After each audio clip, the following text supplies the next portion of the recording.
Shalom. First and foremost, I want to give all the praises, honor, and glory to Yahweh, by Hashem Yahushua, by Hashem Kakwadash, double honor to the apostles and the elders of the great millstone who rule and teach well. Peace and safety and much blessings to the Yakim that is pushing this truth out the four corners of the earth in all truth and sincerity and diligence. Shalom. All right, and I got this clip right here, this guy. And what he's speaking truth, you know what I'm saying? Because, not everybody, you got a lot of people that they say a lot of things that are true, but then again, they go off. All right, but what he's saying right here, this is true, but, looking at what he's saying through the spirit, he's talking about the masses of the population, all right? But, you see, he's speaking, but it's not according to knowledge, but still at the same time, it's still truth in what he's saying. So I'm going to play it, and then we going to, Lord willing, we get some edification out of it. So here it is. Disrespect is manifest every day. In fact, your government's disrespect for you constitutes the whole context of your life in America, in the West, but especially in America. They think so badly of you that they don't really even hide it anymore. And this is definitely true across the entire collective West. Europe doesn't care about Europeans, the UK doesn't care about the British, Canada doesn't care about Canadians, and America sure doesn't care about Americans. There isn't a single Western government that demonstrates that it cares one bit about their people, but every single one of those governments fears their people. And that's probably the only reason why things aren't worse for you already than they are. If they thought that they could get away with it, they thought that they could get away with treating you with the same brutality and the same violence that they used against the people of the global south, well, they would do it in a heartbeat. If they weren't afraid, then every mass shooting in America would be a police shooting. Every police shooting would be a massacre. I'm telling you, they would gas the homeless if they thought they could get away with it. It's not their morals that prevents them from doing that kind of thing. We know it's not their morals because they act that savagely everywhere else. Why you think police brutality is a problem now in America? If they could, believe me, they would have drone strikes every day in so-called minority communities. We know that they would do that because that's what they do to all the other people around the world who look like you, so-called minorities in other countries. They have no moral opposition to mass killing. They have no moral opposition to wanton violence and brutal repression. That's what they do everywhere. And they would do it to you in a heartbeat if they could. If you don't think that that's true, then you're seriously deluding yourself, and you actually need to get ready for this, because the conditions of colonized countries are going to materialize in the West in the not too distant future. Mark my words. Well, how are they going to do that if they fear you? Because listen, when they fear someone or fear something, they don't just sit around biting their fingernails. The powerful don't have the power that they have because they're complacent and because they're passive. That's one thing that you have to give them. You have to give to the ruling class credit where credit is due, the institutions of power. They're proactive when it comes to threats to their position. And they've been working, like I said, to address the threat that's posed by their populations, the threat that you pose. They haven't been just hiding their heads in the sand hoping that the danger will pass. No, they have been actively, aggressively, and relentlessly doing everything necessary to neutralize you. And the more they neutralize you, the more viciously they can deal with you. The more sidelined and the more marginalized that the population becomes, the easier it will be to take the glove off of that iron fist. See, overseas, they get the iron fist directly, but back home, they put a glove on. They use nice, warm, expensive bottled water when they waterboard you in the West. They don't use ice-cold water from a hose like they do in the global south. They use fancy mineral water to waterboard you. But that's going to change. Please understand me. This is what people in the West need to understand. Your system is parasitic. It's predatory, and they prey on whoever they can by any means they can. Neoliberal capitalist subjugation is a crime of opportunity, and America is the land of opportunity. That phrase is more true now than it ever has been, just not the way that you've always understood it. Your own system is going to prey upon you now. I mean, it always has to one degree or another, of course, but now it's going to ravage you just like it ravaged the global south for all these years. You see, and like the ending part of what he said is the America's a land of opportunity, which, if you can remember, they said never let a good crisis go to waste. So they're taking that opportunity to forward their agenda. All right, see, now what people don't understand is that you have a left hand side that is, that the Lord has allowed to, sit in the seat of power, in the earth. All right, which is Esau Edom, the elites of Esau Edom, right? And he's ruling, right? He's ruling right now. So, this thing is that they have an agenda to forward their kingdom, right? They want to forward their kingdom. They want to upset prophecy, and they look at the masses, they look at everyone as cattle, goyim, right? So that's why they call you useless eaters, you see. And he's getting ready to come down with great wrath. That's what the scripture says. When the devil shall come down with great wrath, man. And that's going to be on everybody. But the biggest thing that he said that, that caught my eye is that what had raised my antennas is that he said the threat that, population posed to them, which is not true. The only threat of the so-called white man is the Israelites knowing who they are. Okay? So I'm gonna go back and I'm gonna play a few of these things, and then we're gonna get scriptures, certain things here. I'll show you. Demonstrates that it cares one bit about their people, but every single one of those governments fears their people. And that's probably the only reason why things aren't worse. See, no, he don't fear. He don't fear their people. He feared the fact that the Israelites has gotten what you would call, I would just say, resurrected, so to speak, right? Because what tells you that is in Revelations, the 11th chapter. This is Revelations 11 and 11. It says, and after 3 days and a half, the spirit of life, right? After 3 days and a half, like what that is, 350 years from what that is. I want to say from 16. Wait, what's that? What was that? Because it was in 1916 from 1969 to 1970. So there was matter of fact, we didn't have this truth. All right, we didn't have this truth at all. Right. I want to say it was, what was it? 1969. That's 1969. That's when we got this truth, man. All right, when the truth came out. Okay, so after 3 days and a half, the spirit of the Most High entered into them, and they stood up on their feet, and great fear fell upon them which saw them. You see, great fear fell upon them which saw them. Right? Fear fell upon them whenever we started calling ourselves Israelites and was able to identify them, which has become the biggest threat to the throne, because they understand who we are. All right, the left hand, the powers at hand, the powers that be. All right, Esau Edom, he understands who we are. All right. So what this man was just saying, he does his greatest work to neutralize. He's done his greatest work to neutralize us. And what it was is that through what? Burning of Bibles. All right. Changing the truth into a lie. All right.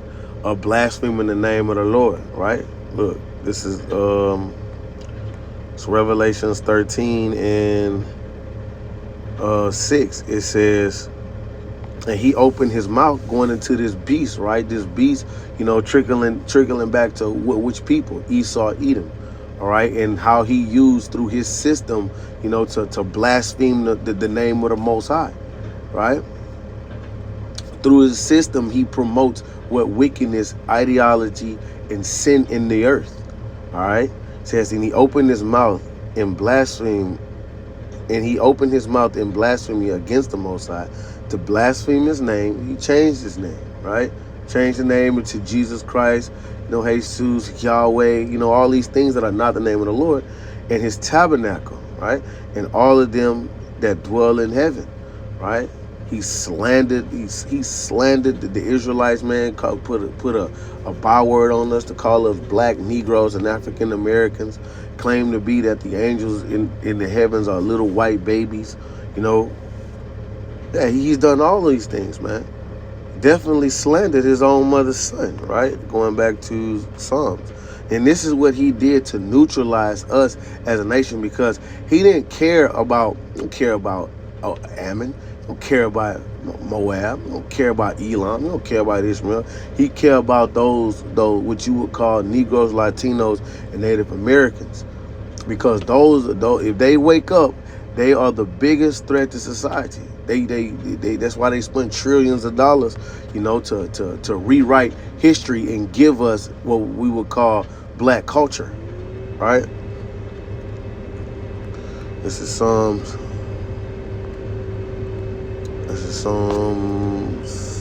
What is that? 50. This is Psalms 50 and I'll read the NLT. This is Psalms 50 and 17. 20. Say you sit around.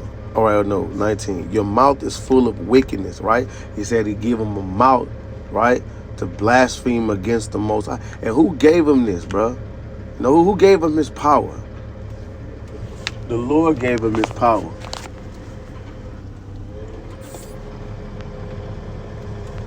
Shalaki. If you would just wait.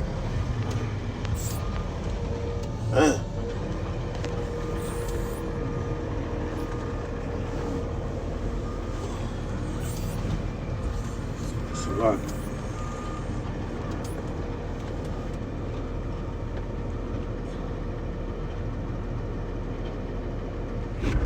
All right, so it says in verse 19, it says a mouth speaking blasphemy, right? And that's what we just read in Revelation. But it says your mouth is full of wickedness and your tongue is full of lies, right? Because what? He's estranged from the womb speaking lies, man. You know, and this is talking about the wicked right here, right? And we know there's a people on the planet Earth, right, that holds the title, you know, of being the wicked, like our Savior, Yahweh Shai. He holds the title of being the Savior, right? Can't take that away from him. His name means that. You know, he saves, he delivers.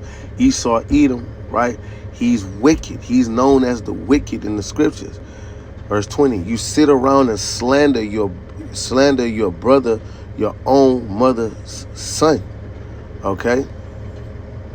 And what he's done was that, like, he put that same, like, he caused the whole earth to look at the nation of Israel, you know, like the lowest of the low. You know, we call the proverb everywhere we go, right? We're not honored like how we supposed to. If we was in a righteous estate, you know, people would understand that, hey, we're the children of the Most High. All right, so he's done a damn good job at neutralizing, you know, the so-called Negroes, Latinos, and Native Americans, and got them carried away after all types of ideology because of the simple fact, him knowing that us knowing who we are and worshiping our power, right, is the biggest threat to him, period.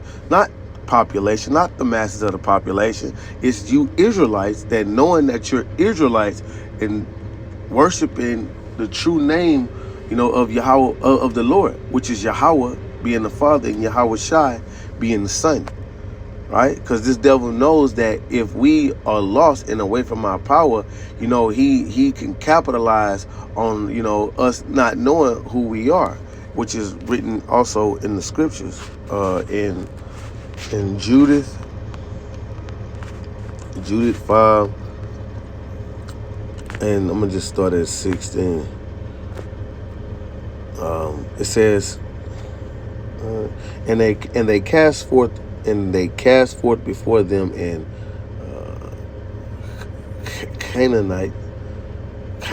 All right, in the Pharez. I'm saying that right. Pharezite, and the Jezebelite, and the Schemite. Salaki, I'm saying that wrong. And the Jerzeites, and they dwelt in that country many days. And whilst they sinned not before the Most High, they prospered because the Most High, because the power that hated iniquity was with them. But when they departed from the way which he appointed them, when we was going off and sinning, right? We go off and sinning and doing things in ideology and worshiping other gods, and not serving the Lord in truth and sincerity, eating abominable foods, partaking in different holidays, having a mind from Esau, Edom, and doing things of the other nations. But when they departed from the way which he appointed them, they were destroyed in many battles, very sore, and were led captive into a land that was not theirs, like we are today. And the temple of their power was cast to the ground, and their cities were taken by enemies. We know that the Babylonians did that, okay? You see? The Greeks, sacked the temple. All right. The Greeks sacked the temple and did those same things unto us. Right. So when we going off, that is whenever us as a nation is going off and away from our power, right? This devil knows that, right? This devil knows he knows that, indefinitely. Let's go back to this video. For you already than they are. If they thought that they could get away with it, they thought that they could get away with treating you with the same brutality and the same violence that they used against the people of the global south, well, they would do it in a heartbeat. If they weren't afraid, then every mass shooting in America would be a police shooting. Every police shooting would be a massacre. I'm telling you, they would gas the homeless if they thought they could get away with it. It's not their morals that prevents them from doing that kind of thing. We know it's not their morals because they act that savagely everywhere else. Why you think police brutality is a problem now in America? If they could, believe me, they would have drone strikes every day in so-called minority communities. We know that they would do that because that's what they do to all the other people around the world who look like you, so-called minorities in other countries. They have no moral opposition to mass killing. They have no moral opposition to wanton violence and brutal repression. That's what they do everywhere. And they would do it to you in a heartbeat if they could. If you don't think that that's true, then you're seriously deluding yourself, and you actually need to get ready for this, because the conditions of colonized countries are going to materialize in the West in the not too distant. Right there, Jacob's trouble. Jacob's trouble. Right? The conditions of colonized countries are going to materialize in the West. So all these rights and freedoms that you think that you have, all this security that you have as, being a doctor, a lawyer, a contractor, whatever you think that you hold on to, whatever the case may be, like, you're going to be brought down to nothing, right? How you can just grow in the grocery store, right? Like, martial law the Lord is going to allow this devil to deal with population in real treacherously, especially you women. Okay? Especially you women. Because you're the only one that's benefiting from the fact of, all this security that the West, so say promotes. The man don't get that. It's harder for the man out here. Right? So whenever society collapses, you women are going to collapse with it. All right? Because you're the one that dwell carelessly. Really and truly, when we deal on a mass scale, America dwells carelessly. Right? Because these people walk around here as if though this place is untouchable, pretending like there's not, like, danger is not, really broken the threshold of the front door. Okay? The violence and the collapse of the economy. Hey, listen, man, they about to stop accepting like $100 bills at Walmart, right? Everybody's going to have to conform to the digital dollar, which is going to be tokenized. This is real soon to come, okay? Elon Musk just said that we're going to have a universal basic income because the society will collapse. You know, like it ain't gonna be no jobs. It's gonna be mass layoffs. Cause he said, what can't a robot do? What can a robot do better than a human? All right, that's what the agenda is. That's what the new world order is. Okay, that's what the new world order is about. The fourth industrial revolution, mixing man with machine. Okay, this devil through the sword has done his due diligence to neutralize us as Israelites and to forward his agenda, in making his own creation. So whenever shit hit the fan, when Jacob's trouble, and you people think that we talk about this like this is not gonna happen. Like you people really think that you got like 10 years left in this place, 5 years. You know, me personally as a man speaking, I definitely don't see 10 years, and I don't see no 5 years left here, man. You know, I see utter chaos coming, right? And you people that think that you're going to be able to stand the day of the Lord, stand in the day of the Lord, you got a lot of pride. You have a lot of pride, and your judgment will be far the worst thing that you can ever imagine, bro. The Lord may let you live through your whole judgment because that fucking pride that you have stinks in front of the Lord, man. The Lord is about to really show you people that he's a power not to play with. You're going to confess the name of the Lord. The Lord is going to weed out all of you, right? And that's why it's stuff like this, it's videos like this that people just look at and consider to be conspiracy theories, or they just talking, man. Well, these things, this not gonna happen to us, or this can't happen to us, or like the government's gonna fix it some kind of way. They can't do this to us. Yes, they will. Your government is the one that's forwarding this, man. Right? The people that you look to, or the nations that you look to, are not going to save you. They're really plotting against you. And the only way you're going to be able to survive this is through Yahweh Ba'Hashem Yahweh Shai, man. I'm talking to the man. All right, because you women, your covering is that the man of the Lord. And you got a lot of women out here that don't look at the men that the Lord placed in front of them as men of the Lord. Which, is okay. It's supposed to be like that in the last and final days. It's supposed to be like that. But the time that we're in, the time that we're coming into, the time that everybody can see, all right? Like, we're really finna walk into Jacob's trouble, man. So, Lord willing, you are edified. Shalom. Oh, was it 1916? I don't know. I can't remember. It escapes me. Salakia. But I know that we got this truth. The Lord sent this truth down in 1969, 1970s.